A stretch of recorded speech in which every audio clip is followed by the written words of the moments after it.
Damn, Q. Baby, you did that. What up, man? It's your boy Shad. Shad vs. Everybody podcast. Voice of Detroit. Motherfucking podcast MVP in this motherfucker, man. The champ is here! The champ is here! What up, man? It's your boy Shad. Shad vs. Everybody podcast, episode 247. And if you're looking at to the left of me, you know what I'm saying? We got a return guest. She was here last year in March and shit, though. March 11th to be exact when it aired. We got, man, she do a lot, like I said the last time. She a mother. That's the most important role I believe she have. Mm-hmm. Actress, producer, director. You writer? I'm a writer.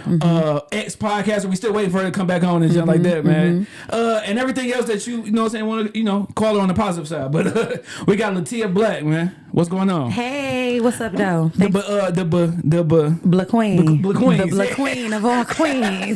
For sure. How you been? I'm good. How you feeling? I'm feeling good. You know what I like? This your second time coming on, my second time meeting you. I like your energy. Thank when you you. came down, we talk like you just feel some type of like goodness from you. You feel me? Yeah. Like we know each other. Like it's family. Yeah, you know? Definitely. It feel like that. No, definitely. I didn't know it was only our second time. I thought we been knew each other. Hell no. It's our second time. I thought we been knew each other. I didn't know. But that's what it feel like. Yeah. You know? Wow. Okay. Social media have you thinking you really know people, dog. Yeah. And good people though. When you meet with good people, you kind of feel it. So can you just immediately know if somebody on some fuck shit or a good person like off the rip? And what's your percentage as far as being right and wrong on that? Absolutely, I can. At this point in my life, right? I can definitely see it, and my percentage is 10 out of 10, like 100%. I know. You know what I'm saying? I don't miss when it comes to this. Yeah. My dad told me something a long time ago. He said, I can spot a real nigga when I see one, but I can't always spot a fake nigga. Okay. And when he said that, I'm like, what does that mean? And it's only because fake niggas do real shit sometimes. So I made it my business to be able to find out who these fake niggas is. Don't play in my face. 10 out of 10. I'm always going. I know what it is. I know if you're a good person. My discernment is on 1,000. I'm just like that. I just can feel it. Like you can look into a person's eyes. You just feel their energy. So yeah.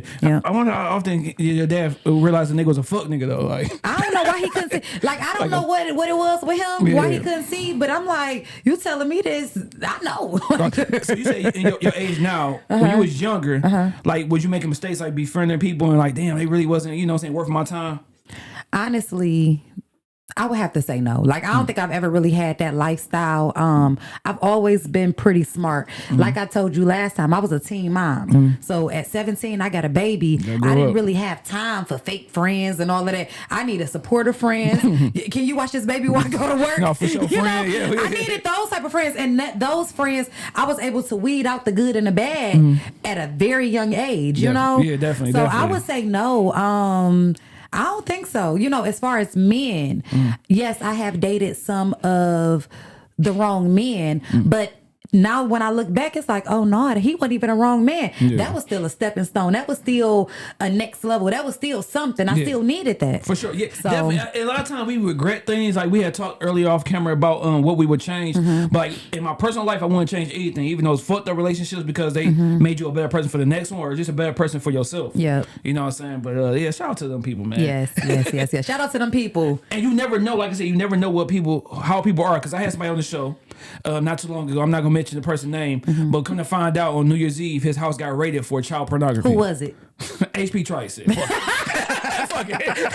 It didn't take long at all. Hey, who was it? Look, we gotta be stopped. It was like a man voice. Like, who was it? Yeah. Like, you know what? Yeah. That was that mom in you. That was that kid. Like, all right, yeah. And I seen that, and I actually sent that. I said, "Did y'all see this?" Like, so because he was on my show 3 times. Wow. He was on my show three times. He came on with somebody the first time, and he was a guest the other 2 times. And when you seen him, did you get that vibe, or you didn't feel nothing like that? I thought he was like, just a weirdo.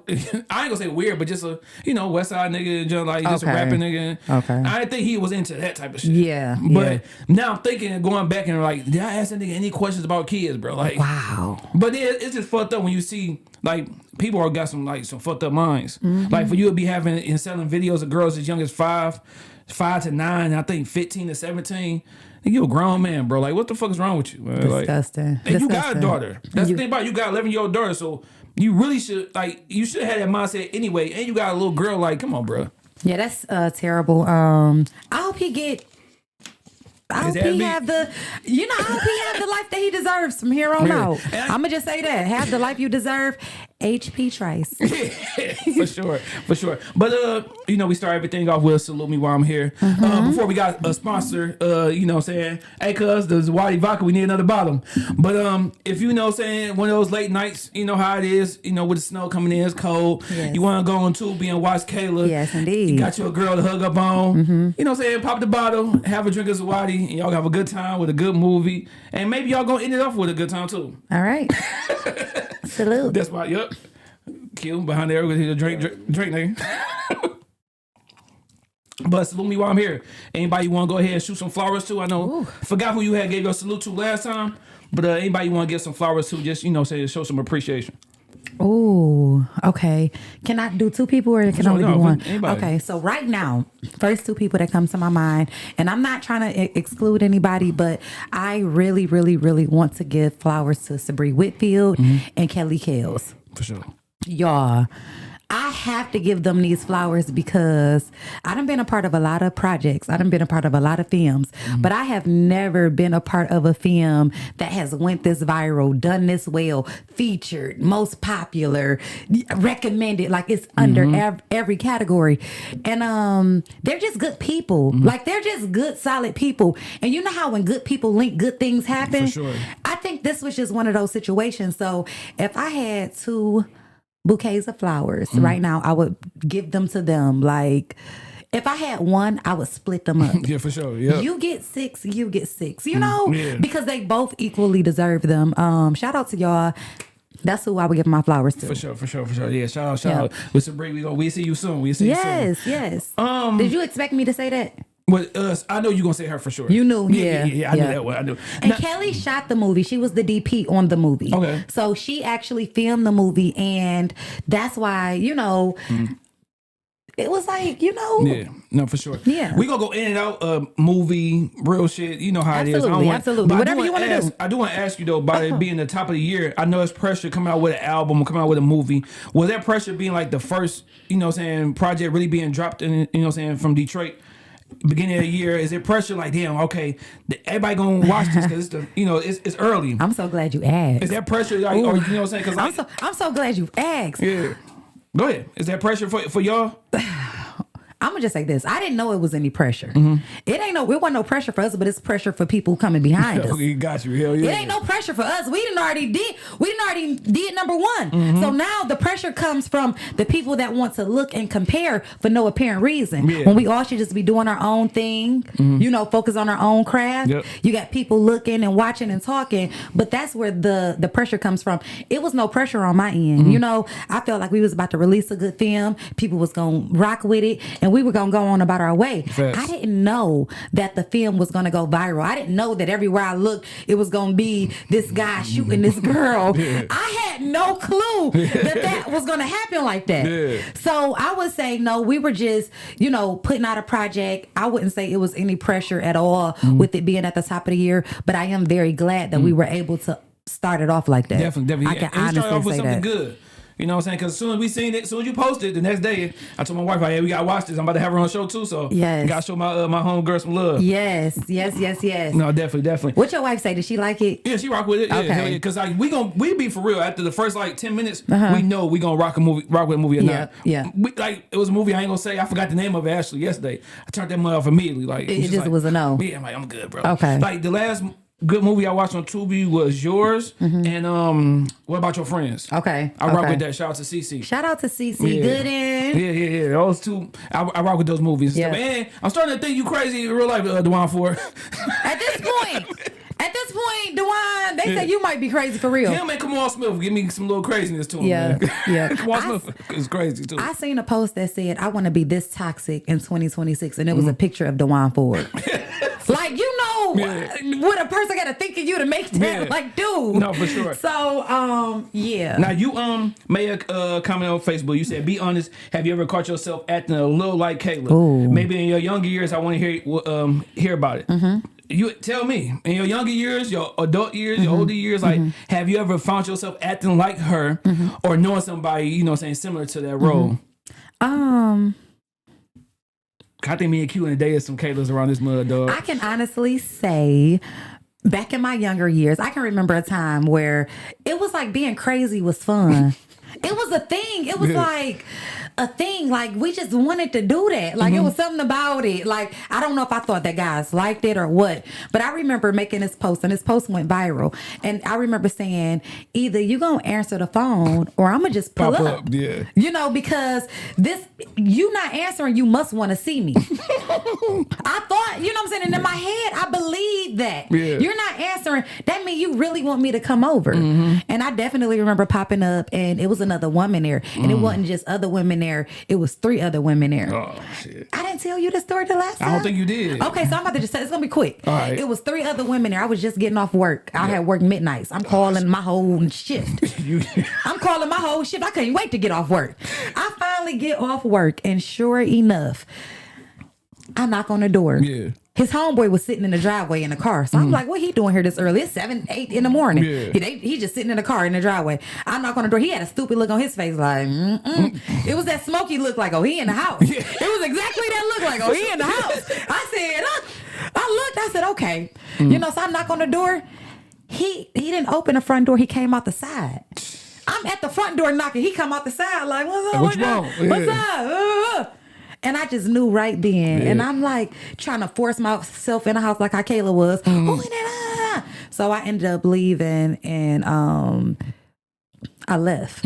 I threw something at him. I had like a phone case and a wallet. Do you know how the phone cases used to be, the wallets? Yeah, you could open them up, the little flap. I threw it at him. So my phone, my cards, everything Shattered. fall out.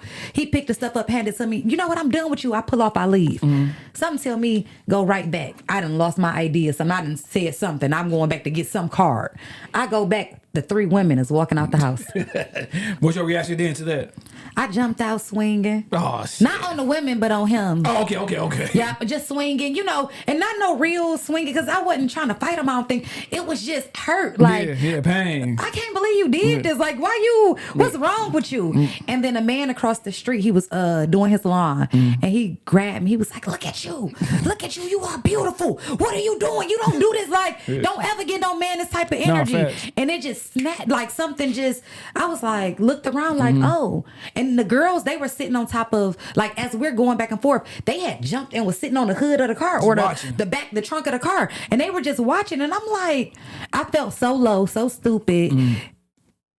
Never act like that again. What be the cause of that? Like those relationships, that toxic, that young mind of just like, because we all been through it. Like, I remember me and my son, mom had broke up, and I'm going back over I'm trying to climb on the gutters to get to our floor. And we're not done. Yeah. And I think a big part of it be, we're not done until I say we're done. Yeah. I think it's something in us that, because if a person playing you or being done with you, you should be able to just walk away. So by us not being able to do that, it's something in us that feel like either we own this person, they played us. I don't know. I was hurt. I felt played, embarrassed, all type of stuff. So that's why I acted like that. But don't act like that. Don't be Kayla. It be those young relationships. Like, I be telling my brother, he a little younger than me, and he got, a young girlfriend and stuff, and I be like, listen, man, that arguing shit is for the birds. Like, if you got to argue all the time, that ain't nothing but stress. That ain't nothing but wear and tear on your body, your mind, and everything. Like, bro, just if y'all can't agree to disagree and just go about your business, like, then you don't need to be with that person. I'm not saying my brother, but I'm saying like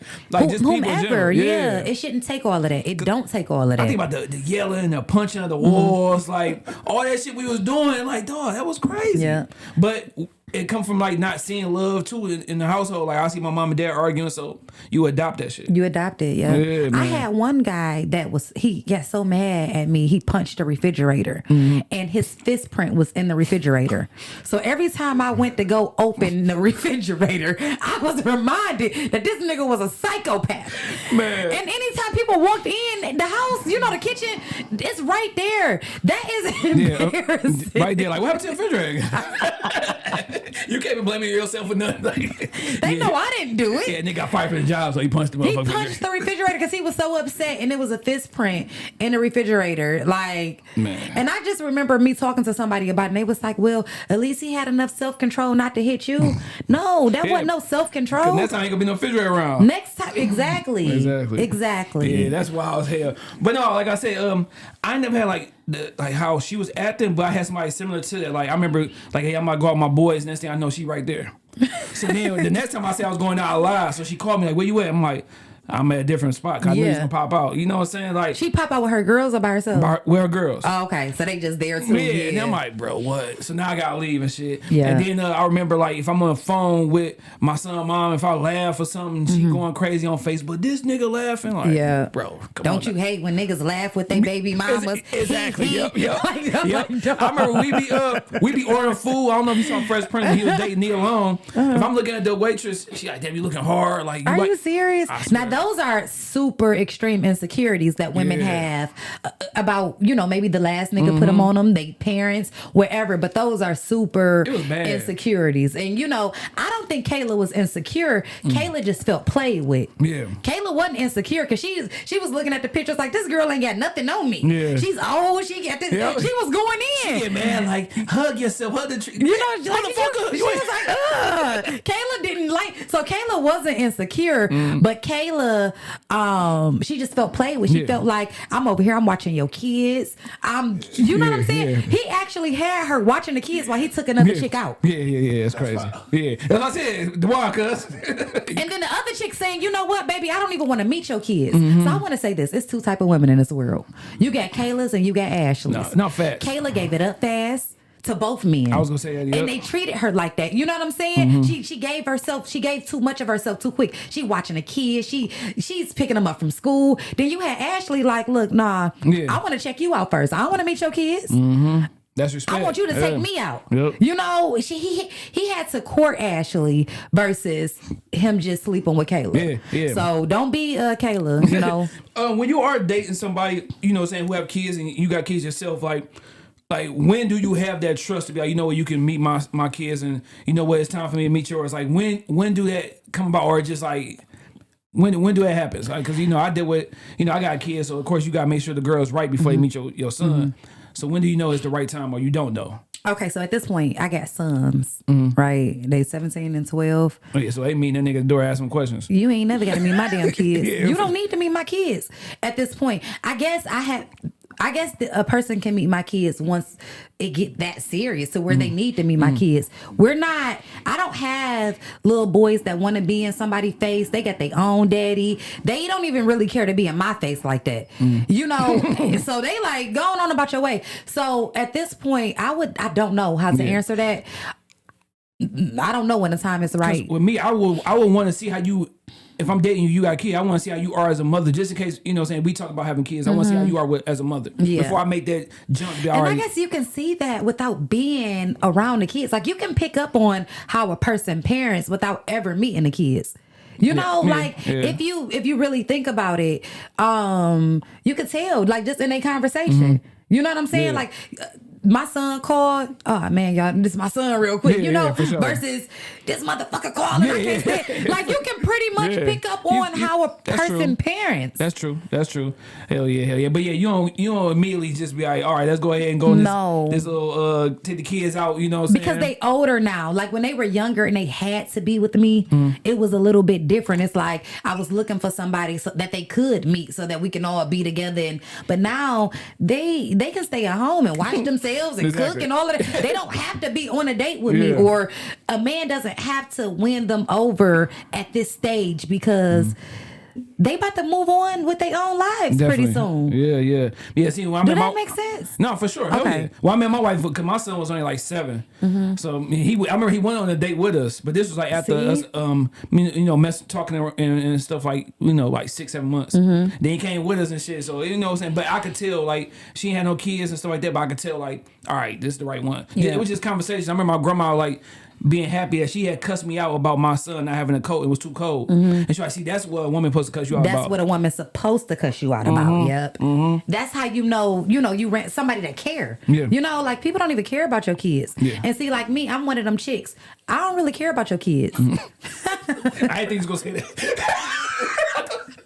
I thought you were about to say, I want them chicks that care. Like, I don't give a fuck, cuz. I'm just playing. Hey, you might not be playing. You got your own kids. I'm only saying that because I knew y'all wouldn't expect it. Because shit, I got kids. I don't give a fuck about nobody else's kids. I ain't gonna lie. At this point, you get what I'm saying? Like, you got your own kids. Like, everybody got their own kids. Like, Are you worried about your son meeting the Kayla? Absolutely. Absolutely. My son is 17, so he just went through something similar. I mean, he just went through something. Now, I can't tell his business on here because it's not the right thing to do. I was going through some shit last time you feel me? Like, he be going through stuff. You had said that same stuff. I can't tell this, but yes, he was. I remember exactly what he was going through. So now, this is another year, another frequency. He's going through even deeper stuff on this go around. But I am very concerned about that. But because I know how I raised this kid, I know that he'll be fine. Like, I was having a conversation with him, and I'm like, "Are you really gonna do that?" And he like, "No, I ain't no sucker." And I was just like, "Yes, he ain't no sucker." Like, I was so happy. Like, no, you be happy. Hell yeah. Just that terminology alone, like him being 17, saying, "I ain't no sucker." He ain't using like that right there. I said, "Oh yeah, he got some old school in him." For sure. You got some old school in you. Saying sucker, like I ain't no sucker. He was like, "I ain't no sucker," and he meant that. And I hope. Like, I hope he meant it. Can you tell mom I ain't no sucker? Well, phone being a super. You feel me? Like, I done seen men do that with their parents, you know? So, I mean, I am worried about that, you know, and especially the younger one. He's a lot giving. He's a lot more giving and softer, you know. Yeah, that's how my junk is. My oldest son, my youngest son. Yeah. So I have a Pisces as the youngest one. So, you know, they, lead with emotion and everything. So hopefully, you know. My youngest son's a Cancer. So it's the same kind of, you know. They're emotional. Those are emotional beings. How are Sagittarius dudes? Because my oldest son is Sagittarius and he's like kind of like laid back chill. I got a fire and a water too. So I got an Aries and a Pisces. But the Sagittarius, they're fire. You know, they are, they chill, man. He gonna be just a good, successful guy at whatever it is that he does. Like, super chill. That's just what they just do what they gotta do. Like, half chill. Man, half horse. For real, that's the sign. Like, dog. Shit, all they think about that with me. Y'all play way too much. Seriously, but that is the Sagittarius, you know. But the one thing that I can say is that Sag, they'll sacrifice themselves for other people. So you have to watch him with that, like, steer him in the right direction with that, because they'll sacrifice themselves for a lot and that has nothing to do with them. Like, why would you do that? And it's like, why? So they nigga have horse in this motherfucker. Yeah. Dog. So they pretty good. They good kids. Oh shoot! But like I said, we go back and forth. I got some topics I wanted to ask you about. Okay, let's get it. I don't know. So I coach basketball. I got my own AAU program with on the girl side. Okay. I meet this father. He's a white dude, but he I thought he was a cool white, like dark cool and everything like that. A cool white. But I hate social media. Sometimes I hate following people because then you see things that make you question people. And I'm seeing all this stuff that he agreeing on as far as his political views with like Trump and this whole ICE shit, and he like agreeing with the stuff that's going on and saying like, this is stupid for y'all to be mad at these people, this and the third. Can somebody political views destroy like any type of friendship or any, like, you don't want to fuck with them because they believe in this shit that they shouldn't be believing in, or something that you believe in that they, you know what I'm saying? This is good. This is good. Because like I'm seeing this shit, I'm like, damn, this dude, really good. Like, as a parent and as like his daughter on my team, like they're a good group of people. But when it comes to me seeing what he putting on social media, it's like, fuck, I just go past it and don't even look at it. Yeah, it's not your business. You know, his personal views on how he feel about the world, it's just not your business. If he's good to you, he's good to you. If he's good to the kids on the team, he's good to the kids on the team. Y'all don't want to know my political views because as a black girl, they don't line up with what everybody else think. You get what I'm saying? So it's just nobody's business. And this is why they say we don't talk about politics and we don't talk about religion, because it does have you judging folks when you shouldn't, because it's an individual walk and everybody has to go through what they got to go through. He might have got his job taken by a Mexican. Get their asses out of here. Yeah, for sure. Get the fuck out. You get what I'm saying? Do you understand what I'm saying? Just think about what could have happened in his life to where he feel like, I want them all gone. And you know, perspective is everything these days. So we don't know what happened to him. What's what? You know, I don't know. Can you date somebody who had different political views than you?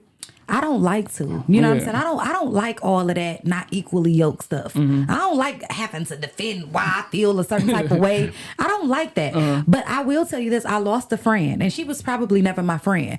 But I lost someone that I thought that I was close to for years. And this was an older woman, 20 plus years older than me. We were talking and she called me right when Trump won. She said, Tia, this is it. We're done. The black men didn't vote for Kamala.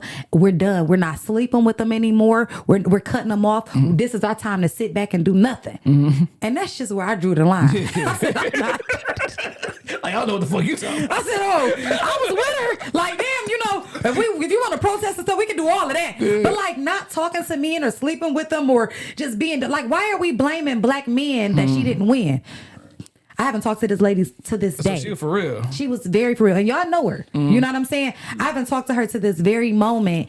And it's because we had different political views, because I felt like I wasn't, and I don't even know if it was about political views or if it's because I just didn't agree with saying no to men. I didn't feel like black men was the reason that this woman didn't win. I just didn't. I wasn't blaming black men for that. I love my Black Kings. I'm not doing that. I love y'all. The Black Kings is motherfucker. For real. I just couldn't do it. And I think that pissed her off. And still to this very moment, he's been in office for over a year now. I have not talked to this woman. Goddamn. Yeah. That was our last conversation. Like I said, religious and political views can, like so I said, she probably felt like I was a supporter and said, you know what? I can't fuck with her no more. I'm done with her. Yeah. And I respect it because I'm done with you too. All right, no. At what point do you tell somebody you care about that they shit trash? Like we can't. You getting who sent you? Why are you doing this? Like I just and you are on the whatever alignment that you're in, whatever frequency that you're on, stay there because you are right there. Okay, my dog. This is all of the stuff that I need to address. This is all because, like, you know, a lot of times when if somebody doing something, y'all, hey, just because you my friend, let me not tell you the truth. You know what I'm saying? Like, just because that's why when I want the truth, I call this dude. He my family. He's gonna tell you, and he gonna tell me. Like I said countless of times. He told me I was a bitch one day. It hurt, but I looked at it like, damn, he was for real. He was like, right. I was crying too on the phone, like about my wife. Like, man, he was like a bitch. I'm like, damn. I thought about it. I probably do sound like a bitch. Yo, him and my older brother, they ain't gonna tell me the truth about myself. But I ain't gonna get mad because like they ain't gonna tell me nothing wrong. Because this, that you know that they're not gonna tell you anything wrong. Okay, so at what point do you tell a person that their stuff is trash? As an artist that is very sensitive about my shit, I don't know. I don't know what point that is. I don't think I'll ever tell anybody that their stuff is trash. I don't think I'm that type of girl. What if I'm asking you your honest opinion on something that I did? My honest opinion, I don't look at art as trash. So if you put this out and you're an artist and this is what you did, whether I like it, it's my cup of tea or not. I may say, this ain't my cup of tea, but I see where you going with this. I see why you did it. But I don't think the artist in me can ever look another artist in the face and say, you know what, your shit is, this is trash. I don't think any form of art could ever be trash. Now, whether you like it or not, that's on you. Some stuff is not for me, but I don't know if I have that in me to just look at a person and be like, this ain't it, baby. You gotta get rid of that one. Like, what? Because somebody might like it. Yeah. Now, who am I to do that? Can you get your 2 cents on what can make it better? Yes, absolutely. Okay, I will always do that. Like if it was me, I would put this on there. And normally people are able to receive that a little bit better than a person just coming at them saying something is trash, because due to the human nature, we get defensive quick. You come at me like that, get your ass set down. You get set down, baby. For sure. No, one of my best friends, she called me right after Kayla dropped, and she said, "This is trash." Your best friend? One of my best friends called my phone and we were talking, and I said, well, did you watch Kayla? She said, yeah. And I'm gonna be honest with you, I wouldn't watch it again. She said, you and Sabri should be ashamed of yourself. Damn, and DeJuan Ford need his ass beat. Damn. Like you had, if you like it, you had to do, like that make you want to fight a little bit. Like I had to tell her, okay, stop. Just thanks for watching, because if I wouldn't have stopped her, she probably would still be going to this very moment. That's a whole different shit. So like, I don't know that. So it really hit me, and that's why I said you under the right frequency. I don't know if I have it in me to tell somebody this is trash. I wouldn't watch it again, or I wouldn't.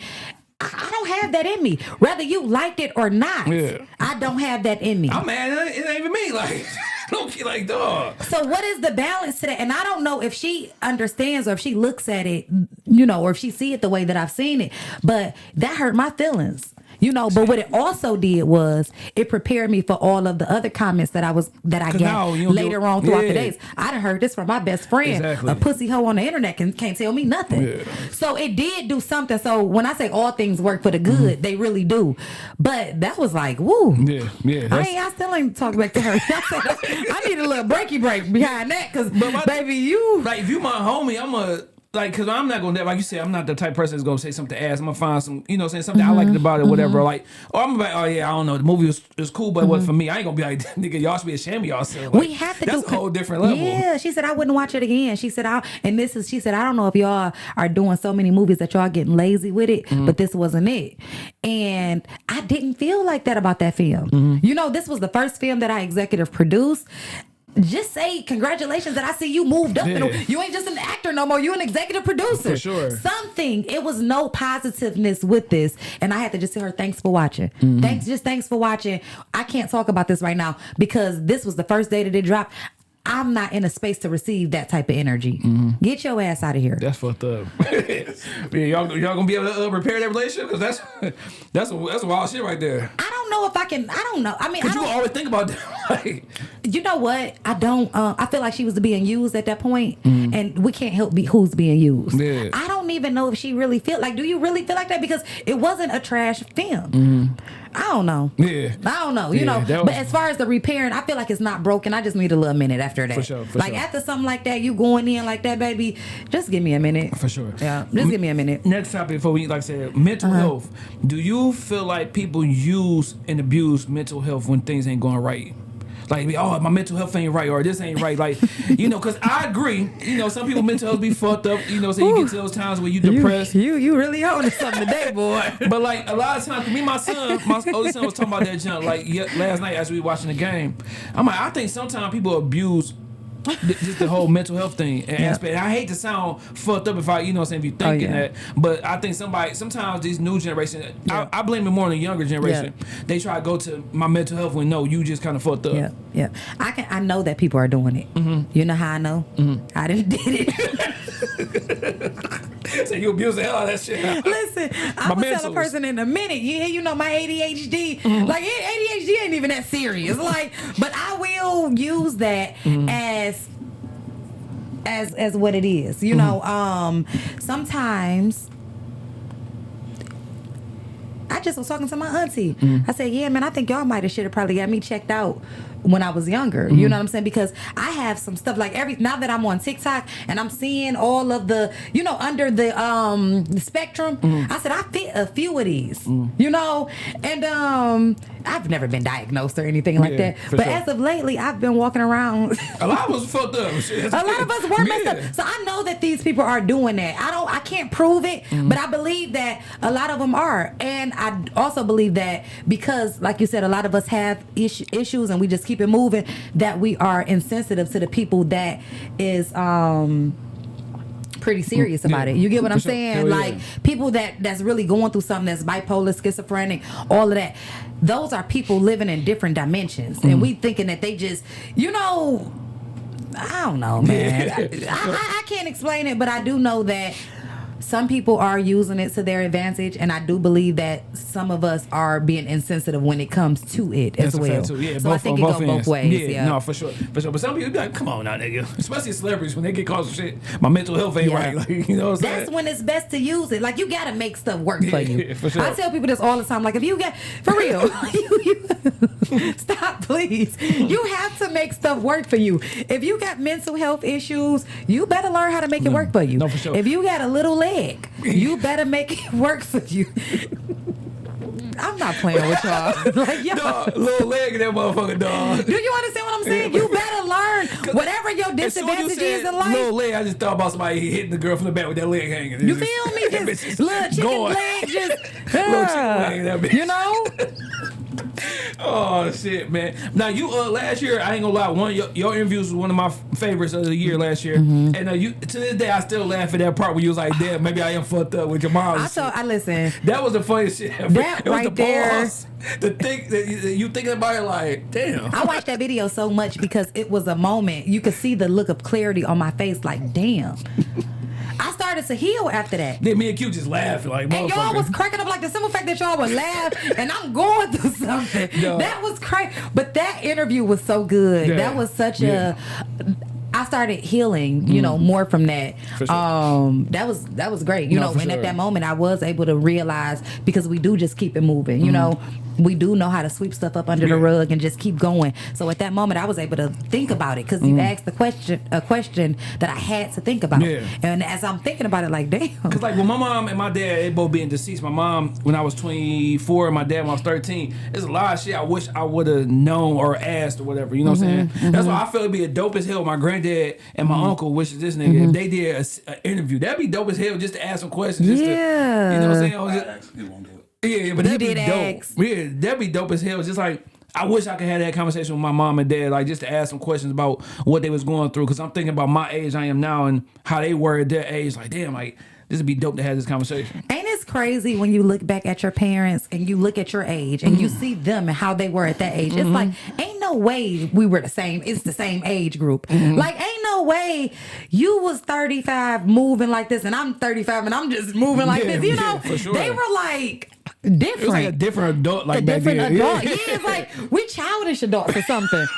Why are we like that? We are childish adults. They were grown adults. No, for real. They looked grown. They was acting grown, and we just childish as hell. We don't give a fuck about nothing. Shit, I'm 30 now. I'm in that bitch like, dog, my mom wasn't like this at 39. Yeah. Like, it was a way different type of 39. Like, Yeah. Maybe we are childish. We are. That's great. And I thought about how short my household is, too. I have a little household, nigga, like, as far as height.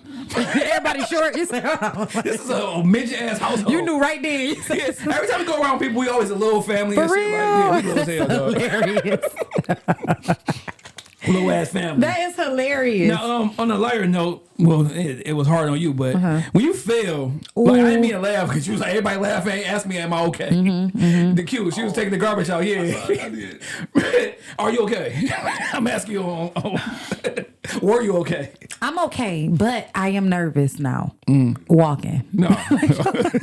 Now I'm walking. You know, I came down here with a little heel on, but just coming through, I'm like, because anything can happen now. Like, I just feel like anything can happen. Yeah. But the reason why I posted that is because it was a rare video, number one, but it was a rare video of we fall down, but we get up. And not just up, but we get right back up. You can't, like, the way I jumped up so quick, it was like I was never even down there. And I walked away and laughed it off like, But yeah, my ankle did hurt a little bit, and my knee is for sure scraped up. Like, it went through the pants.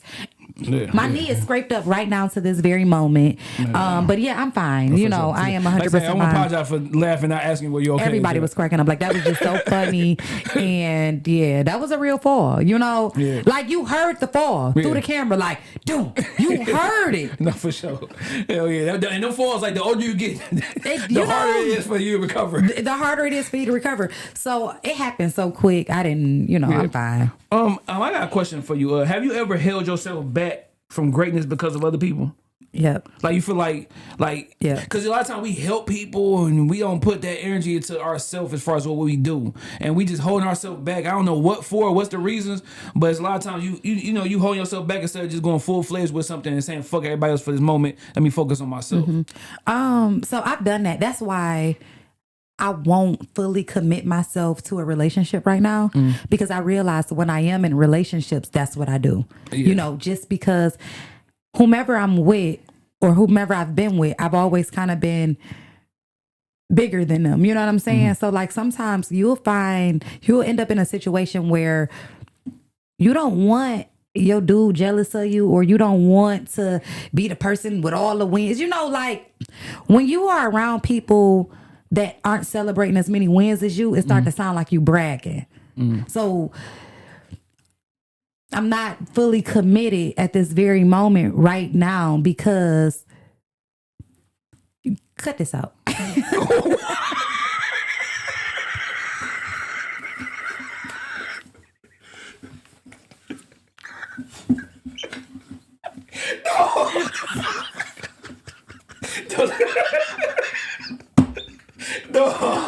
That's how you start the year off, man. Listen, cut that out. Listen, my bad, y'all. I'm on here like you got. That was too good. That was too good. Oh shit! Stop. Yo, I am crying. Oh my God. Okay. Damn. All right. I'm hot now. Oh my goodness, y'all. I am crying. Oh my goodness. Oh, my Y'all God. play way too much. Yeah, but I have done that. And so one of my affirmations every day is I will not self-sabotage. I do not self-sabotage because I found myself self-sabotaging for people. You know what I'm saying? Yeah. But mainly it's kind of like for relationships, you know? And sometimes people self-sabotage for jobs and stuff, you know? You can't really do what you want to do because you got to go to work. No, for sure. So those would be like my two things, you know, that I would say a little sabotage in this came in. I think even on the man side, sometimes we put ourselves off and make sure our lady is good and never worry about ourselves. Kiwi, are you real quick? Are you good with like your woman being like, I ain't gonna say better, but just doing a lot more at the time and celebrating her? You know what I'm saying? Without being jealous. Yeah, no, I'm fine. Yeah, because like I remember not too long. I got enough going on. Yeah. But Because you got your own stuff going on, but everybody don't. Yeah. Some people just only have work. Because I was happy because my wife had I think she on year 14, but the year she was like year 10, her job as a teacher. And I celebrated that shit. I was lightweight jealous that she was able to be at one spot and be happy with her job. You know what I'm saying? Because a lot of times we had these jobs and we not happy with it. So I was like, hell yeah, I need to get like that. You know what I'm saying? Find a career or find something I love to do and don't mind waking up to. You know what I'm saying? So I celebrated that. I was cool. Because like I said, her win's my win. Nigga, fuck that. But what part made you low key jealous? It's because she had something that she loved at That the she time. loved so much. Yeah, I got something like as a job that I'm like, I don't love this shit. Like, Yeah, so you it know was what just I'm something saying? like that. She just so content with it. And I wasn't mad at her. I was happy, but I'm like, But you I need- felt that. Yeah, like You I need felt to it. get my own little, Yeah. you know what I'm saying? Something because we work jobs that we die. And it's some shit that we hate doing. We waking up every day. Yeah. Yeah, for Every real. single day. Yeah. So I wasn't like hating on her like that shit. I'm gonna celebrate because at the end of the day, you an extension of me. So you do good, we do good. Yeah. So I ain't mad. So Shit. congratulations to her. Yeah, Oh, you dude. said she on 14, huh? Not she on 14. That was like 4 but years this was ago. 10. Yep. Yeah. Yep. So like niggas be quitting after 10 months. let For alone- real. Yeah. For real. Now let's go ahead and go back to last year. It's 26 right now. Like Yes. reflect from last year. Like what was your highs, your lows? Like looking back now, if you had time to even think about last year, like what was some some goals or some things you surpassed last year or some things that you didn't achieve that you wanted to? Okay. So as far as last year was one of my busiest years. I did 11 projects last year. I executive produced 2. I wrote and directed 1. So I did things that were different than I would normally do. You know, like I was used to, doing 3 projects a year, maybe 4 if I got lucky. But when I was doing my manifestations for the year of 2025, I told the universe, I said, I want to do a project every other month. At least one every other month. And it was like the universe, when you ask the universe for something, it's gonna go over and beyond. So he's like, oh, you every other month? Bet. You gonna work every week. Don't complain. Yeah. So I don't have any complaints, any lows other than my son, he got sick in December. So my son, he ended up getting sick December 1st. I saw that. You and Dad was doing your thing. So he ended up getting really sick with this. And can I talk about this for a moment? Hell yeah. So it is this disease this condition is called rhabdomyolysis. And this is something that I had never heard of before, right? Rhabdomyolysis, it can be caused from overworking the muscles. Like either a lot of people that are in the gym or track runners, football players, it's like a sports situation where the muscle tissue eats the muscle. Okay. And then it attacks the kidney and the liver and boom, So his school called. They said, hey, you got to come pick him up from school. Something isn't right. He's walking funny. He's saying he's in pain. I go and pick him up from school. We go straight to urgent care. Urgent care tests his urine and they say, hey, you need to take him to the nearest hospital because he's reading off the charts and we don't know what this is.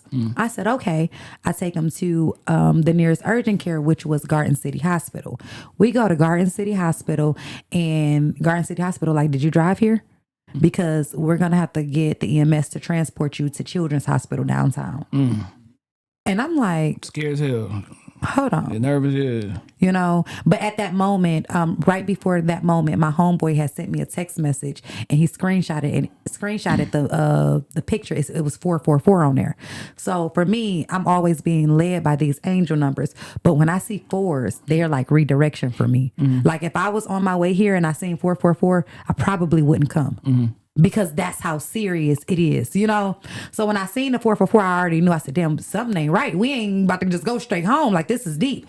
That's when the nurses and the doctors come in and like, we got to transport y'all out of here. So he get rushed to Children's Hospital, and that's where we spent 7 days.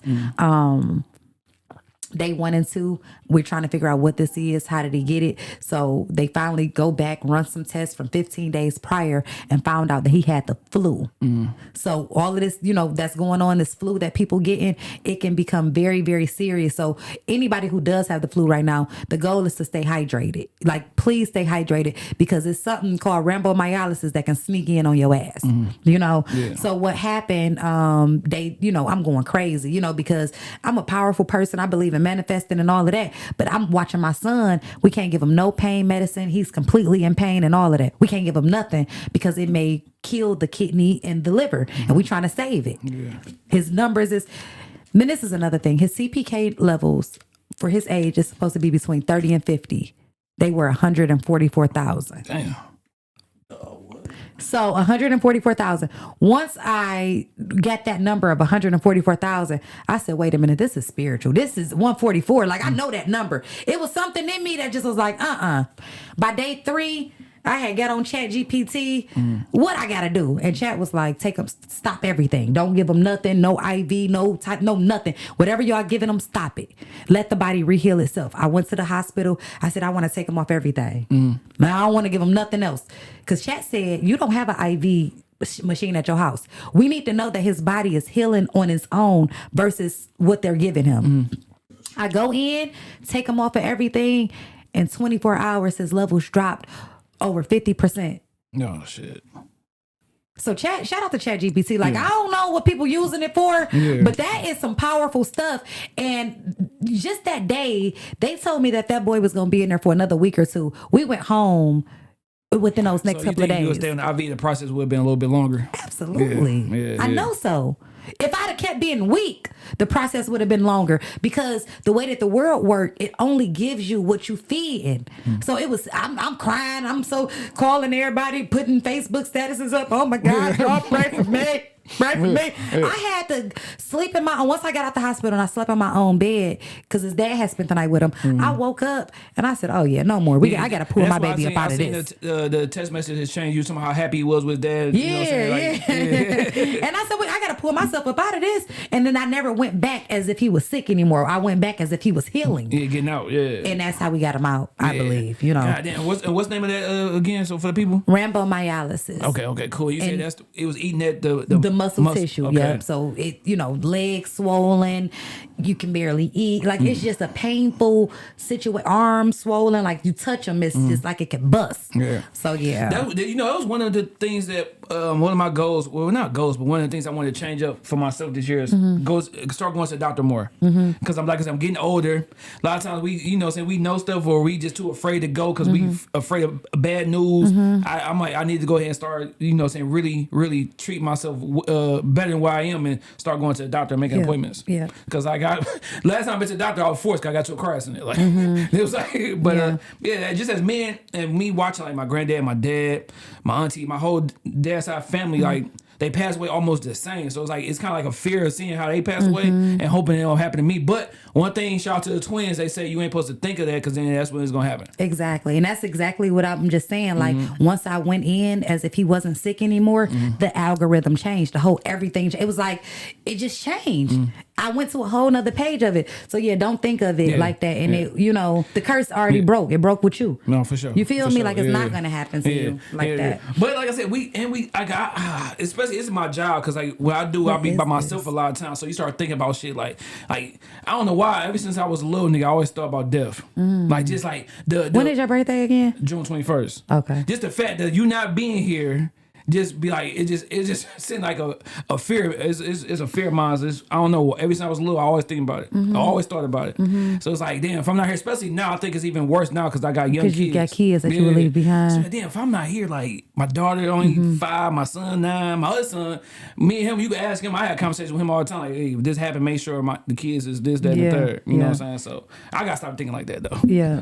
One day I'm gonna do it. Yeah. Yeah, you definitely have to stop thinking like that. But it is also good that you're thinking like that because you're able to prep your kids if something does happen. But you definitely don't want to manifest it into your future. At all. I said my son, mom, and make sure my son and my family stay connected. Yeah. You know what I'm saying? But there's certain things that we should put in play. But I think that like truthfully, like once you die, the game over. There's nothing else that go on. Like once your consciousness is gone, that's it.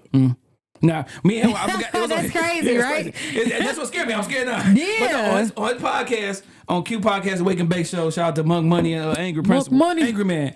But we was talking about, I forgot what we was talking about, but I say I feel like everything is a replay.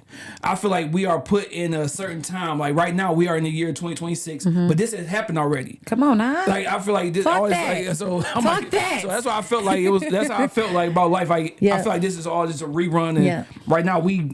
Over and over and over and over and and over again. Like we keep doing it. And sometimes if you get in the right pocket, you'll remember. I did this before. This shit's so familiar. Like you find yourself in buildings that you never been in this lifetime, but you for sure been in this building. And there's nothing, I know my way around this mug. How y'all gonna tell me I never been here? For sure. Hell yeah. Now this year, like I said, we already started this year off good. You had the movie Kayla came out, even though your friend was on that bullshit. But like this year, I feel like was gonna be a special year for me.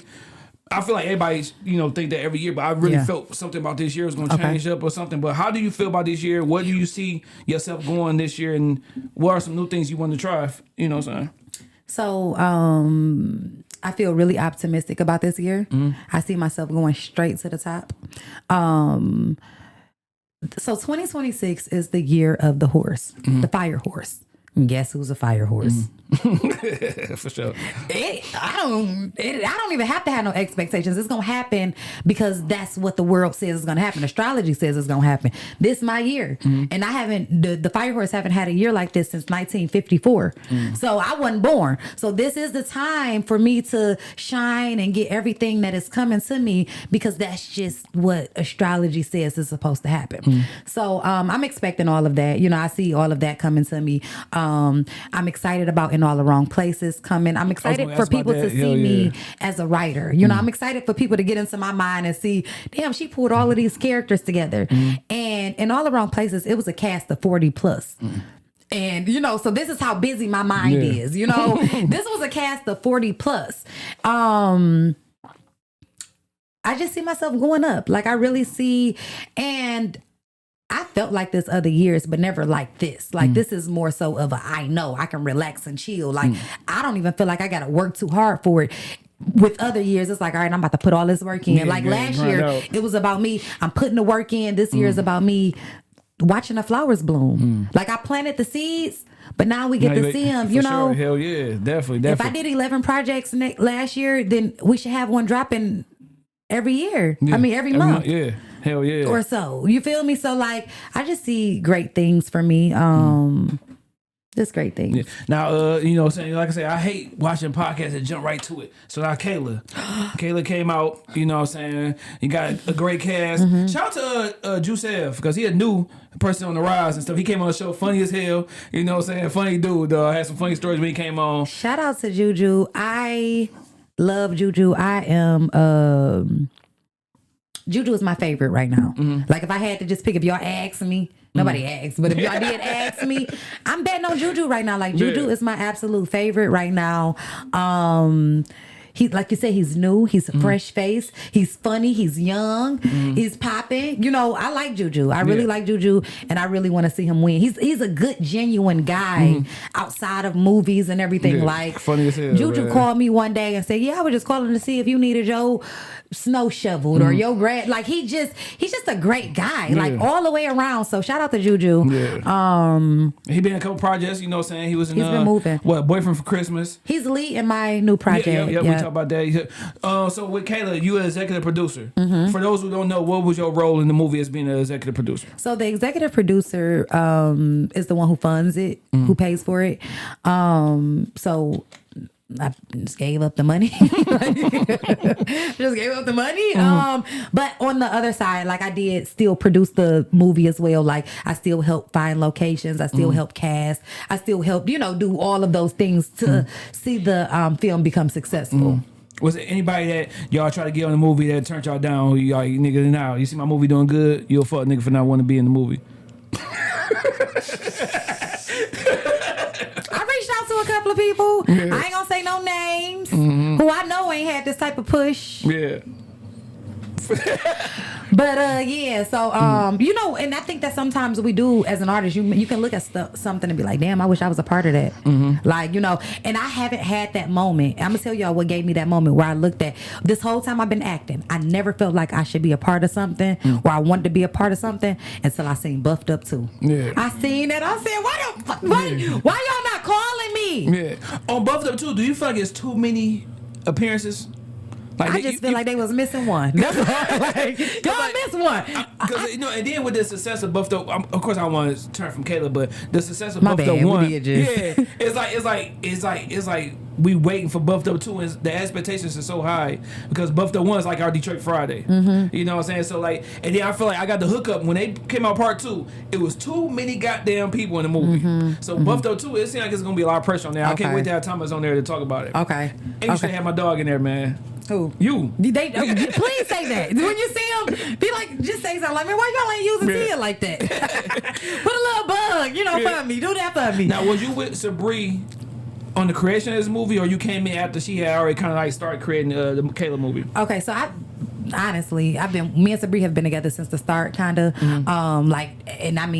We started as extras, but when it comes to this movie, me and Sabree, we were going into production for a film called the Hood Movie. We was gonna make a Hood movie, and something happened, which is unspeakable on a podcast. Something happened to where we had to pause the production for that, but we still wanted to film a movie.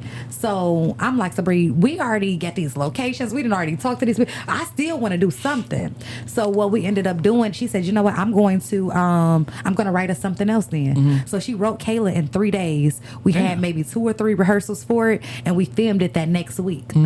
That was it. So Kayla was really one of those things that I'm talking about. The pre-production was maybe 3 weeks most at max, 21 days. That's it. We wrote the movie, produced it, and shot it. So when I look at the comments and I see, the good and the bad, I'm happy for it all, because it's like, y'all don't even know how quick we pulled this together. Y'all don't even understand how magical this is from us, because we just had to turn down a project, and now we're doing another one just like that. After just doing In All the Wrong Places a month prior. Yeah. So. Was there a lot of ad-libbing going on? Like a lot of like people kind of like going off the script? Because like you said, it was written in 3 days. Y'all doing it quick? No, not really. Okay. People pretty much... yes, of course, we made the character ourselves, but we stayed into that script parameter for the most part. It is a couple of scenes where stuff happened. Like if y'all watch the movie, it's one scene where me and DeWine is walking and a bug...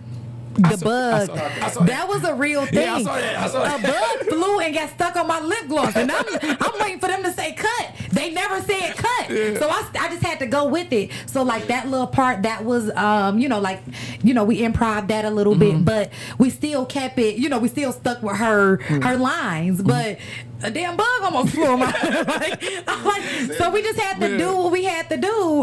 But so we had moments like that, but for the most part, the script was written the way it was written, and we liked it, so we was able to get right to that. Now, I know you said comments and stuff. Are you hard on yourself though when you go back and watch like what you do? Are you hard on yourself? Are you critiquing yourself? Are you like, damn, I shouldn't have walked that way. I shouldn't have pronounced that word that way. I should have had looked to the left instead of the right. Like, are you hard on yourself? I am with other movies. I didn't do that with this film. So I think that that's growth. I did not do that with this film. I was so proud of this film because I knew how we did it, I didn't even get to beat myself up about it. But it is other films. Well, I will say this. I did text a couple of people, and I said I felt a little pudgy in the movie. I felt like the pudge, but that's gonna be me hitting the gym doing a sit-up. So don't even worry about that. Yeah. That was the only thing that I saw. Like, damn, you looking a little pudgy. Yeah. But that was it. I did not break myself down. But normally I always like to, go back and see what I could do differently. But I didn't this time, and I liked it. I liked it better that way. Yeah, definitely. Hell yeah. Now I know you probably been having people saying like the ending, like how they feel like it's gonna be a part 2. So how many people have you had people like, oh, it's gonna be like this, or what was y'all thinking with that, or saying like, how have people been reacting to the end of the movie? For those who don't know, spoiler alert, like don't saying I ain't gonna give it up, but how have people been reacting to the end of the movie? The ending of the movie is what I believe got people watching and what made the movie viral. Yeah. The ending of the movie is what got the people talking. Yes, we're all happy, like, hey, TJ, like, oh, really? Yeah, okay.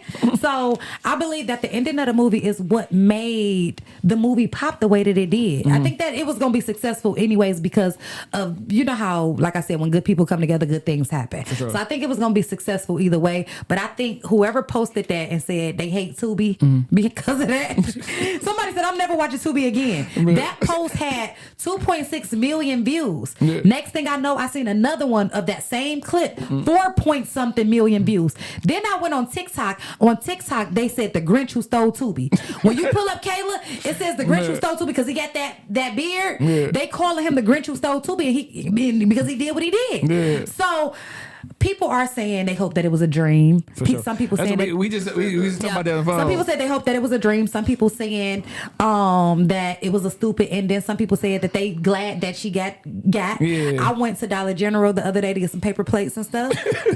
Walked in, minding my own business. I'm in line. The lady who rung me up said, "I hope she dead for real." Yeah. And I looked.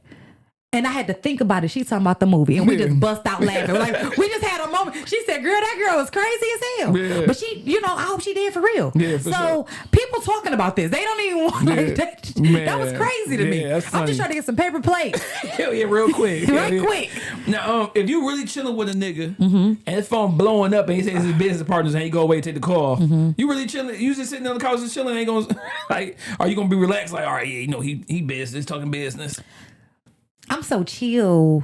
I think that I would, because why are you lying? I think I would believe that it's your business partners. Yeah. Like, and in the film though, you could see on Ash's face, she wasn't really going for it. She like, they ain't sound like no raccoon. Like, I don't know. But I think for me, I'm gonna believe you because why are you lying to me about something like this? We knew, we fresh. You ain't even got a lie, Craig. Exactly. Hell yeah, he didn't got a lie, Craig. Yeah.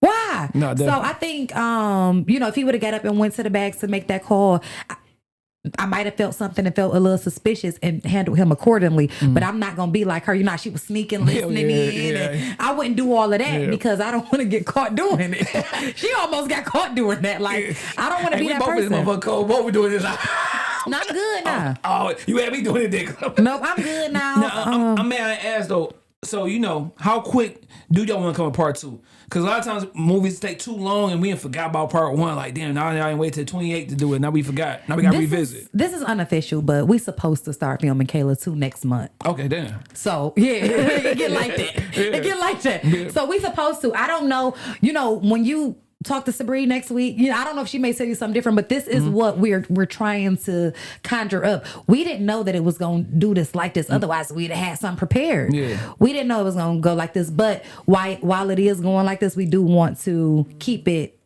keep up that momentum. Oh, y'all think about people that y'all want to bring in to add to the movie? Y'all want to keep the same cast? Like, cause I know it's going to probably be a different little storyline or a plot twist or something that's going to surprise us. Like, are y'all thinking about that already? Or y'all just like, we ain't got that far yet? I'm pretty sure that she's thinking about that.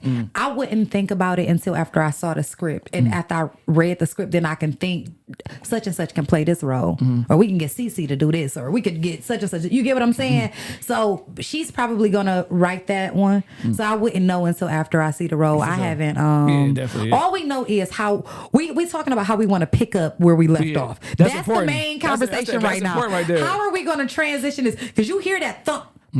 Like you can hear her fall. Like, Yeah, we're just thinking about how we're gonna pick up from there. It's always hard. Like part 2 is like your second album. Like you gotta match You it. Like, have or to you gotta match come better. it. Yeah. Because have it ever been a movie that you can think of that part 2 is better than part 1? Because the only thing I can think of off is a Bad Boys 2. I think Bad Boys 2 maybe. Yeah, me too. Yeah. Bad Boys 2 was definitely better than 1 for me. But that's all I got. Yeah, that's what I'm saying. You know what I'm saying? But that's the only thing that I can think of. Because like it'd be perfect to come out with that part 2. Because I'm even thinking about the movies like part 2. I don't know which one. And can I say this too? And don't kill me for this. And I don't know, but The Best Man 2 was better than The Best Man 1. Best Man 2 was good, but I don't think it's better than 1 though. It was close though. It ain't bad. It wasn't no drop off at all. Okay, you right. It's just different. It was just different. Yeah. Okay, maybe you right. Yeah. Okay. It was. I'm still mad. What's everything she playing though? How she? What's her girl from Players Club and shit? The one who had died. Ebony. Yeah. You so sick of Ebony. You like, God, Ebony, please. Man. So and then y'all got the movie coming out in all the wrong places. Mm-hmm. You know what I'm saying? When can we look forward to that coming out and talk about the cast if you can, as far as that movie and what it's about? Okay. I guess we're gonna say this here. It's only right. It's only right, you know. Dang. Okay. Well, I'm sorry. Ask the question again. Think about it. My bad. Ask the question again. So you got a movie coming out. Y'all, is this you and Sabree, right? Yeah. So y'all in all the wrong places. Talk about when can we expect to see the movie and what's the movie about? If you could tell us anything. So, all right. So, the premiere. Okay, so this is the truth. We're going to drop the trailer on 123. The premiere is going to be on 222. Okay. You know, so 123, the tickets and stuff will go on sale. We'll have a month to push that project. Premiere, I would love for you guys to be there. You know what? I ain't never been to a premiere. I'm gonna come. This is the one that you should come to. It's going to be 222. 222. All right. It's not going to be hard to forget. It's on the 2 day. 222. Sure. I need to see you. This is the year that I'm gonna make my face be seen more. Absolutely. My boy always tell me you need to be seen more. You don't be outside enough. Yeah, especially, you know, because this is what you're doing. So I wouldn't even mind. Yeah, I would love for you to come. For you know sure. what I'm saying? I got you. I would absolutely love for you guys to be there. So the movie premiere is going to be on 222. And then shortly after that, it'll be released to Tubi and Amazon Prime and everything like that.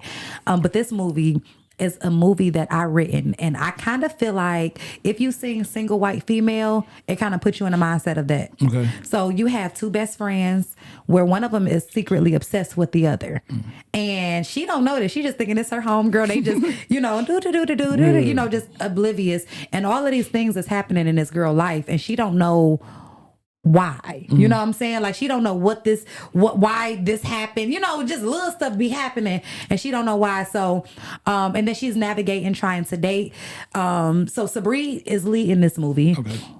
She's the lead character. And then Juju is her co-character. What is it called?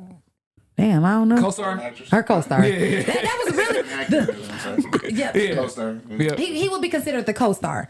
So, why did that tear me up like that? That was crazy.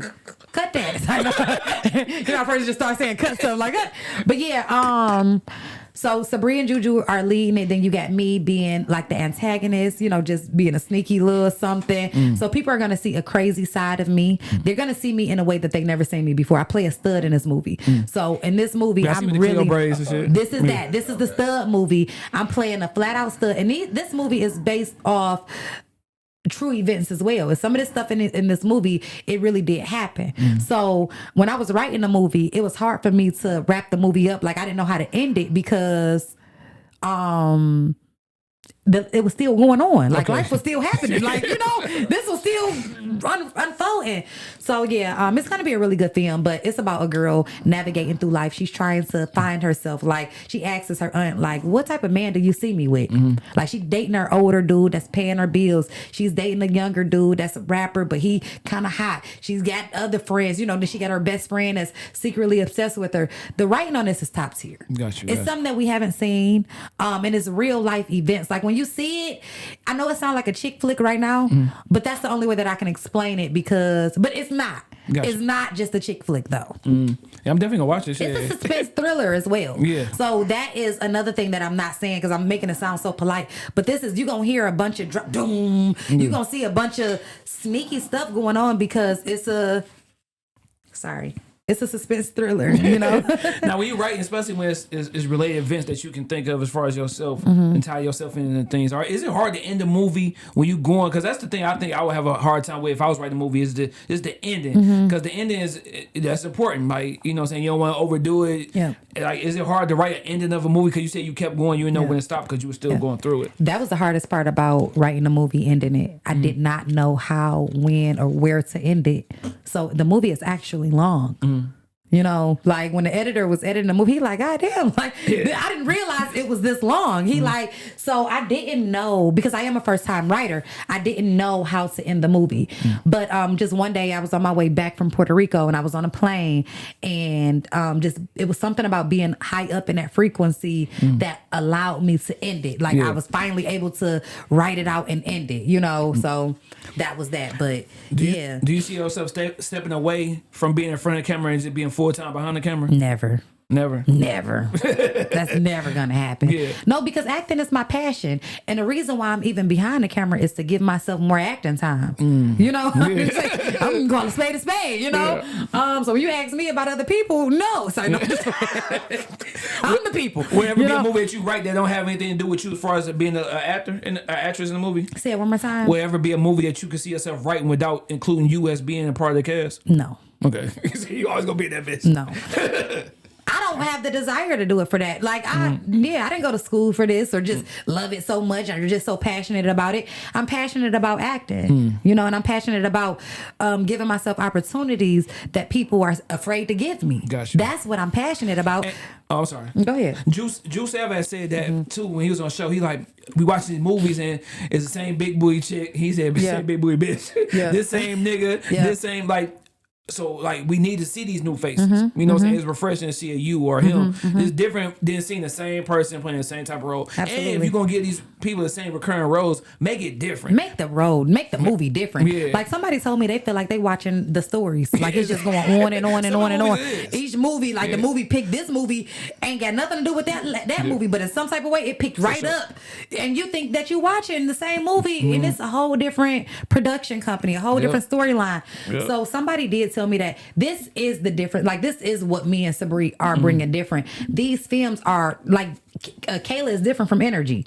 We played different roles. Lauren was the crazy chick in Energy, you know, and this one we made Kayla the crazy chick. So yeah, we gonna have a crazy chick and in all the wrong places, but guess what? It's a stud. So nobody's playing the same exact role at all. We're putting ourselves out there to give ourselves those opportunities, like I said, that people are scared to give us. Yeah, for sure. Hell yeah. Do you see anybody that you kind of like, damn, they doing a thing as far as like acting and stuff like that? Like, they ain't being talked about enough. Who is that for you? Sabri. Okay. Yep, it's definitely Sabri. She's doing her thing and she's not being talked about enough. This is her third film directing and producing, you know? And she's young, you know what I'm saying?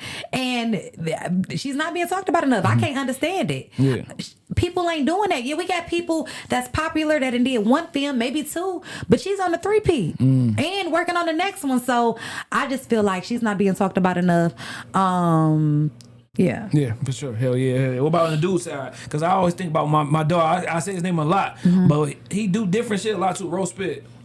Oh yeah, I like Ro. Yeah, he do it. And it seems like he take it serious. You could tell somebody who's just doing it just because it's the good thing, popular thing to do. And somebody, it seems like he take his roles and his shit serious. Yeah. So I fuck with Roast Spit. So I really like Ro as well. We did Street Legal together. We were best friends in Street Legal. So shout out to Ro. You gotta stop dying though, Ro. You gotta stop getting taken out like that. You die all the time, nigga. But I think for me, for the guy, I mean, I would have to say Juju. For sure. Like, I gotta just, I would have to say Ju. And then it's another guy. His name is Leandre White. Okay. We call him Blue. Do y'all know Blue? So Blue is, sorry y'all, it's, it's a little chilly for the nose. Yeah. It's starting to happen. But yeah, so Blue he's a writer, producer, actor, director. So I just did his film. I don't know, did y'all see me pregnant? So in the pregnant film, that's his film. yeah, I see that, I yeah. did 2 projects with him. Neither one of them has come out yet. One is called The Engagement. The other one is called The Heart of Betrayal. But Blue is a beast at writing. His storylines are so good to me. His storylines are so freaking good. It gives me that Lifetime feel that I miss.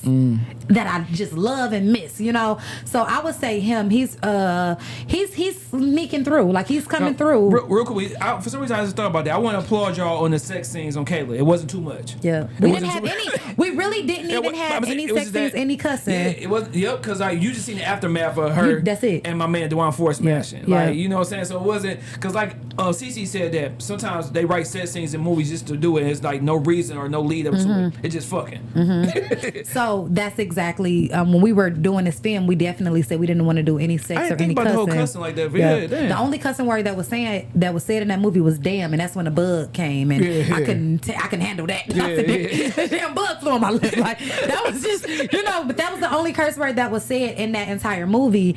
But we came in with that logic because we wanted to reach a broader audience. Gotcha. We wanted people to be able to sit down and watch this movie and not have to cover their kids' eyes or say, "Get out." I wanted my sons to be able to go to school and be like, "Watch this movie, my mama in," and it ain't nobody getting bust down. Yeah. Tatiana, Bust them cheeks open early. you know, so you feel me? The first opening scene, just all you hear is like, Like, damn, what they fucking for? I don't know. they just fucking. They just, you know. So we definitely wanted to take a different route, and I definitely think that was something that pushed this movie more as well. I think that Tubi saw that, and they was like, you know, we're not embarrassed to have this on the featured cover. Yeah, no. We're not embarrassed to keep this because. For a few days, when you go on there, it was the first thing that you saw, you know. And I think that they were like, okay, they, you know, Detroit coming, for sure. you know, it ain't that. So I watched it twice. I watched the first time, then I had to prepare myself for you coming on. So you like, let me watch it again. So I know I probably might fuck around and do the same thing when Sabrina come because it might be something I missed. That you missed, yeah. Yeah. What movie that you watched that reminds you? That movie reminds you or yourself or something like that. I'm fucking up now. What movie is that you watch? Like, damn, that kind of like relates to my life or whatever. I know it's kind of like that's something to really think about. Like it could be now, past. I'm really trying to think. Y'all, have y'all ever seen How to Be a Player? Yeah, I'm about to say, you was the hating friend. Listen, no, I was the player. What are you talking about? I was the player. No, I'm just playing. I don't know. That is a really hard question. You know, Bill Bellamy had said that he got that movie after he had turned down Booty Talk. He turned down Booty Talk. What's Booty Talk? Booty Call. Oh. I said, that's why I said Money Talk. I said, you got either it's gonna be Booty Call or Money Talk. Booty Talk is porn. It's crazy. It is. Booty Talk is crazy. Hey, y'all. Hey, she looked at me like, what the fuck is I said, Booty what's Talk? Booty Talk? I said, Money Talk. I listen, because where you going with this? Booty Call 105. God. This nigga So Bill Bellamy. Q was the man. He had all the booty calls. I mean, booty talk. Booty talk. So booty call, because I guess in comedy he had a joke that it was like booty call. So he wasn't playing in booty call. As Jamie. Yeah, but he turned that down to be in Love Jones. Oh, Love Jones. Yeah, he was in Love Jones. Bill Bellamy was in Love Jones? Yeah, he was a friend. He was the hating ass friend. Oh, okay. Who trying to get with Nia Long and shit to get Lorenz. I don't think I've ever seen Love Jones. Damn, I said, Yeah. you gotta watch Love Jones. Yeah, we gotta change that. That's when I first fell in love with Nia Long. Like, Nia Long came down there in that white beater with her chest. Oh yeah. That's when you knew right then. Nia's a bad mama jama still to this very day. Shit, when Love Jones came out, I was probably about 9. Still to this very day, yeah. She came downstairs. I'm like, damn. So Love Jones ain't the movie where that's why the fools fall in love. That's when he. I'm thinking about the singer. Yeah, that's why the fools fall in love. Frankie Lyman. Okay. Yeah. Yeah, no, I ain't see Love Jones. Shit. And I've been telling people like you gotta watch Love Jones, and I say that because people tell me that. That's why y'all gotta stop listening to people. You never know what frequency a person on. Oh shit, yeah, Love Jones is a classic. You should definitely watch Love Jones. Okay. But what were you talking about Bill Bellamy? Oh, because we talking about How to Be a Player. I was telling you about the movie that inspired. I mean, my life is most like. Yeah. I don't know. Yeah. I don't know, but Yeah, that's a really hard one for me to answer. Because I always say like Cuba Gooding and Boys in the Hood. Because like I was that nigga in the hood, but I wasn't like no hood nigga. Ooh, that's good. You know what I'm saying? Like I was, you know, I had both parents though, but like it's like I was in the hood, and you cool with the crazy thug niggas, you cool with everybody, but you ain't that. I don't know. It's no more. I can't think of nothing. Like I'll probably have to DM you about this because it's nothing that I can think of at this very moment of a movie that, you know, represents or shows my life. Yeah. Are you watching other, not even from the city, but are you watching like other actors or other creators or other movies to like kind of like bury yourself off? Like, I can go ahead and borrow some of that. Or, you know what I'm saying? Are you watching other people? Yeah, and that's what I was just telling you about the Shameless show. Yeah. Like how I love how they transition the scenes. So I can't watch a movie anymore just regularly to watch a movie. I am looking at it from every single angle. So yeah, I'm always trying to learn, especially at this point. You know, I want to grow, you know, and be very successful at this, you know? Yeah. But I'm not gonna tell you that I'm so tech and behind the scenes that I know that this light is for that light, and I'm not that person, you know. But when you see Sabri behind that scene, behind that camera, she knows the warmth of the light. Turn it down to 76. Yeah. I mean, what the fuck is that? Yeah. You know, I be playing, turn it on 30 dark. Like, oh, my bad. Playing too much on set. So she has a passion for both, I believe. Yeah. I don't have that passion for both. For sure. I'm an investor. You know what I'm saying? So I know that in order to make some money from what I love, I have to invest in it. Gotcha. I think that's why I wrote the film, because the investor in me knew that I had to have my own. Okay. I want a residual. Yeah, for sure.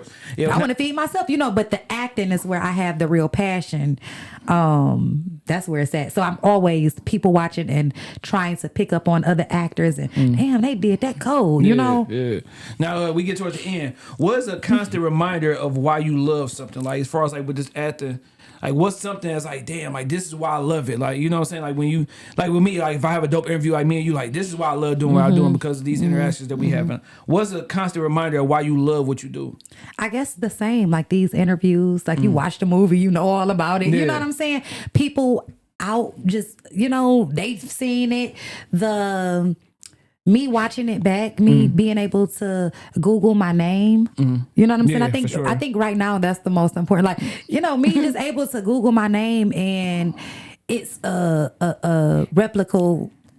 How do you say replicable? Shit, don't give me lying. What you trying to say? It's a reputable. A reputable. No. I don't know. What you replicable. Cut this.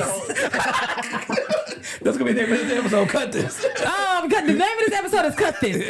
It is you can Google my name and it's on a real site. Like people, you know, just still reputable. Reputable. Yeah, okay. Right, so yeah. Okay, so it's on a reputable site. You know, it's just I would say respectable. And I think that when I go on set and just really being able to do what I love to do, like this is something that I really, really love to do. I think that's what really does it for me. Like when I get there and everybody there love to do it too. Because film isn't one of those situations where somebody's there and they don't want to be there. If you on that set, you can't wait to get back the next day. Sure. Like we love to do this. So that's one of the things that keep me going. But yeah, like people just knowing that I do it, notoriety. Like it's so many different reasons, but yeah, I love it. It's nothing else that I'd rather do. I had that, you know, because I'll pick my son from school. We all be, you know, saying we got way outside the door for, you know, where the class come out at. And one dude was like, "Hey, bro, don't you got a podcast?" I'm like, yeah. I'm like, yeah, how you see it? Oh man, you came up on my WhatsApp. I'm like, damn, I know him. He be coming to get his son. I'm like, felt a little good about myself, a little warm. You know yeah, that does feel good when a person notice you for what you do. That feels really, really good.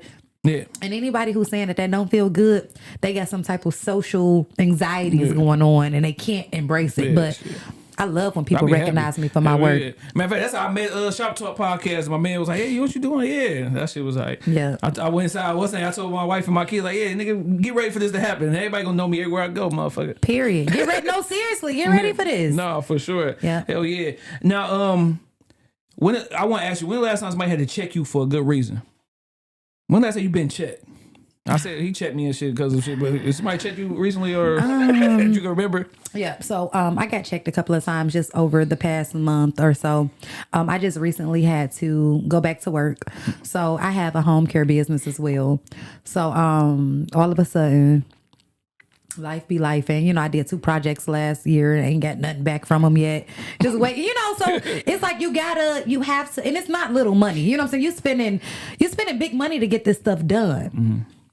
So I had to go back to work, and I was talking to one of my friends, and I'm like, yeah, this is making me feel really low. Nobody talks about, them TikTok posts, like nobody talks about how you go from this to this. Yeah. Like I go from being on TV to having to wipe ass. Yeah. That's bothering me. Yeah, for sure. It was bothering me. And it was a thing that I was dealing with. I'm talking to my homeboy, and he like, yo, I just heard you say yesterday that you needed to go back to work, and today you already got 3 clients lined up. Like, how did you even get those? He like, you don't understand how fortunate you are to even be able to go back to a business that you already was running. Yeah. Like, and then now, not only, but because I went back and I picked up so many clients at once, I was able to hire a couple of other girls and give them clients. So now it's like, I had to get checked for that though. Like you upset because you got another avenue of making money and you helping other girls win too? Yeah. Like, what's wrong with you? Helping other people. So I had to get checked, but it was just simply because I'm a movie star. It's like, I'm not supposed to be in here doing this. Just imagine you go to your client's house and they watching your movie. They think that's sweet. That ain't sweet to me. Turn this shit off of here, man.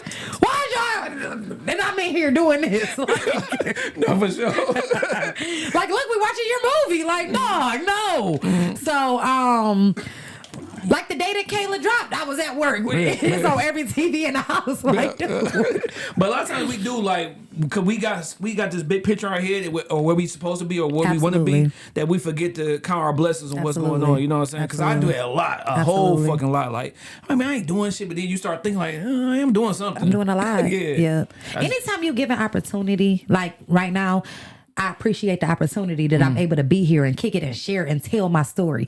Anytime you're giving a person an opportunity, you doing your part. For sure. You doing enough. Because you don't know how therapeutic it is for the next person. I need, like I said, whoever sent you, they got you right where you're supposed to be. Because I was able to address everything that was on my chest except that I'm about to address it before we leave. Go ahead, address that shit. I just feel like it should be more support. Like when it comes to specifically this movie dropping, Kayla. Me and Sabri, 2 young Black girls from the city of Detroit. I feel like it should be more support from our peers. I don't give a fuck if you feel like the movie was trash or if you absolutely loved it. Our peers, grown ass men, I'm talking about. You know what I'm saying? Grown women, 10 plus years older than us. Pat your little sisters on the back. Pat your, like, it's weird to me. We're not in competition with nobody. We just trying to get in where we fit in. Exactly. That's it. So that would be the only thing that we missed, you know what I'm saying, as far as addressing. But everything else, man, you hit it right there. But I wanted to be able to say that because I'm always giving back. When I have, I give. When I learn, I teach. It couldn't be another 2 chicks coming up making films. I gotta meet up with these young sisters. What y'all doing? What can I help with? What What you think that stems from? Like, as far as like is it because people are like, I don't want them to, do more than me, or I just don't give a fuck, or like what? Because we all can support each other, help each other, no matter how small or big our platform is. You know what I'm saying? Social media, like, it's nothing. This nigga share everybody shit. Like, it's nothing just to hit that share button. Like, what do you think it is that make people like not want to just help out, engage, or anything like that? They want to see you doing good, but never better than them. At all. So that's just what it is. Like, people okay with you doing good in another person movie, they'll share that. But when you start to do your own, when you start to look like you moving up the ladder, when you under the featured and you're number 1 most recommended, you become competition now. So those same people who was once congratulating you for having a podcast or getting a role, they can't congratulate you for doing the same thing that they're doing that they haven't done yet. Because there's so many filmmakers who ain't reached that feature spot. You hit on the head. A lot of niggas be mad because they ain't done it. You did. Come on now. A lot of people didn't reach number 1, so they trying to figure out how did they come in and they did this, and I done did 10 films and never got to this spot. Yep. That hurt a little bit. You feel like somebody's skipping a line. That make a person feel some type of way. But we ain't skip no lines, man. Yeah. We just got a couple dollars. Yeah, but I had another nigga who's a podcaster who had a problem with something and called me and told me, well, you know, I had this issue because you won a podcast. I'm like, nigga, you have never mentioned me. You mentioned everybody else. You never said nothing to me. Now that you saw me say something on somebody post, now you got this issue and you want to call me about it. Nigga, you have never said nothing about me, nigga. Yeah, you have never said anything to me. Don't make it sound like we in this group of podcasters, whatever it is, and like we just kumbaya shit. Like, no, I never heard my name come out your mouth. Yeah. Like, shut the fuck up. Yeah. For real, seriously, and that's just that. So, like I said, nobody wants to see you do better than them. They don't. You can do enough. Don't do a little bit, but don't, you know what I'm saying? And then people still want to bird feed you. So once you start feeding yourself, it's like you become competition fast, and you don't even be looking at it in that way. You just trying to do what's best for you in your life. Yeah, trying to get. Like I told, like I'm not coming for the director spot of the year. I just wanted to invest in something for me, so where I can get a check back. You know, that's it. But if it happens, it happens. And that is the part that's scary to people. They know these people ain't even coming for this, but they can still get it. Yeah. I think I want to end it off on this one since we on the podcast. Like, I asked you last time, are you coming back with yours or are you good on that right now because you got so much other shit going on? I am coming back, and I'm coming back this year. Gotcha. Let's just say like March 3rd. Y'all know, like let's just 3-3. You feel me? Let's just throw an angel number out there. Sure. I definitely am coming back to podcasting, but what's been holding me back from it is, to be honest with you, I don't even give a damn about hearing these people's stories no more. Yeah, for sure. How about that? You know what I'm saying? Yeah. I don't even feel that invested in hearing their stories anymore. So that is the battle that I've been having when it comes to podcasting, you know? Yeah, because when I first started, I wanted to be just me and my two homeboys do something as far as like me, my cousin, and his homeboy, just conversations, but they didn't want to do it, so it wound up turning to this. Yeah. Which is cool. Which is great. Yeah, we met some dope people from this shit. And like, you are killing it. Like, your interviews are top tier. You know your stuff.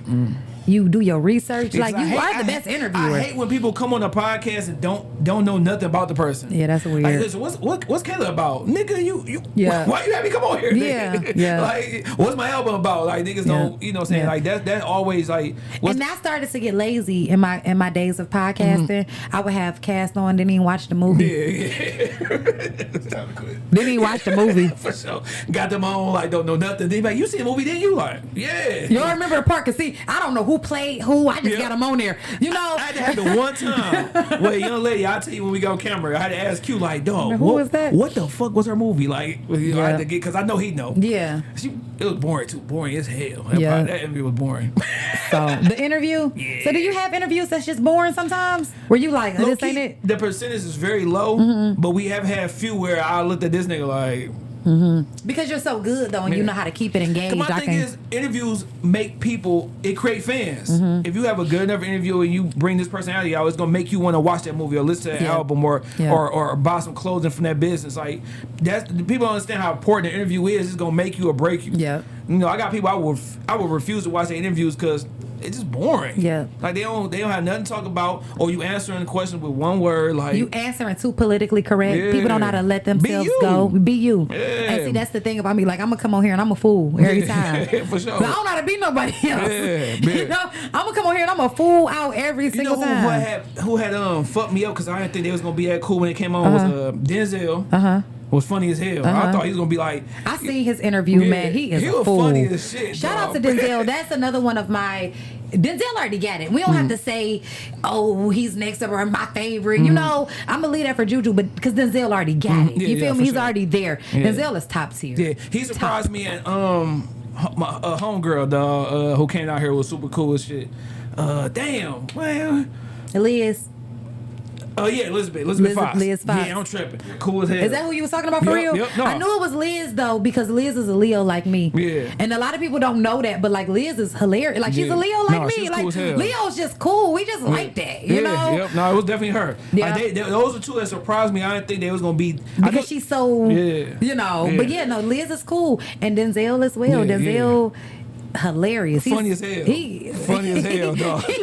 I'm actually watched it. I said, man, this man, he need to be stopped, dog. He don't need to be stopped, okay? When he said the shit about my man who played Kane, Dog, that shit was hilarious. crying. He said that was a whole ass nigga. He said, bald head niggas. No, that nigga was funny as hell. That was so funny. But like I said, we have very few, but it have been a couple where it's like, oh my god, bro. Yeah, like we gotta wrap it up. We gotta put this out. Like, you know, if I don't put that many clips out, it was boring. For real? Yeah, like if I don't clip it, like it's boring. It's kind of boring. Yeah, Y'all boring. had too much drama. Emery was cool as hell. Emery, it was Lawrence. Cool. Yep. Hey, Emery. Yeah, it was some cool people and shit though. But you like I said, you was top 5 last year as far as interviews. You know what I'm saying? Top 5? Top 3 there. Okay. Anybody you want to leave? I like to be like top 2, and I ain't number 2, but top 2, but I ain't number 2, but I get it. You know what I'm saying? Okay. Is there anything you were my favorite last year, though. I'll say that you're number 1 for me. Oh shit! You definitely did exactly like that was the best interview still to date. You know what I'm saying? Appreciate that for sure. What were you about to say? I was gonna say, is there anything you want to leave people with as far as advice on, you know, saying they're afraid to start or they just want to start something new, afraid of failing? Like, what's the advice you want to give to that person who's watching right now? Okay, so I want to give. What I would like to say is, it doesn't matter where you are, what you're doing, where you at, just start. The moment you get that little bug in your ear and it's like, do X, Y, and Z, that is a very magical time for you to do just that. It is. Just start. Like, it's nothing to it but to do it. I don't know what to say, but I used to watch this movie when I was a kid. It's called Save the Last Dance. And this was one of the songs, Live Your Dreams. It's not as hard as it may seem.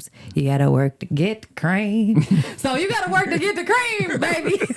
I'm about to laugh as soon as you said Save the Last Dance.